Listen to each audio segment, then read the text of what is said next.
Today in Wilkes County, Georgia, time to assess the damage from recent rain and flooding. We've shown you that damage over the last week and a half or so. Washed out roads, both dirt roads and paved. News Channel 6's Dion Guillory spent the day with the Wilkes County EMA as they set a plan of action. He's live in the studio now. Well, that plan is to fix the roads and bridges damaged by all that rain. The governor put Wilkes County under a state of emergency, and county leaders hope to get some help paying for repairs. These pictures show just how hard Wilkes County was hit by rain last week.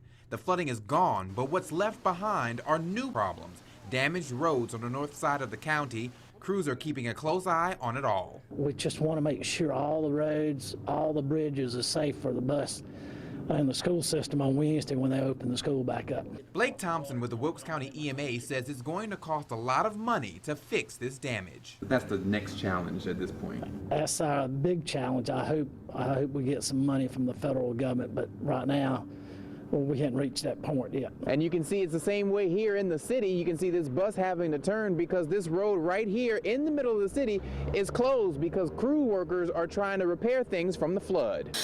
The number one priority is to repair problems on Gordon Street, one of the entryways to the hospital. There had been a couple of repairs done to this road in years past, and they were pieced together, and so with all this rain, it just kind of really brought that to light. Bailey says a pipe needed should be delivered Tuesday.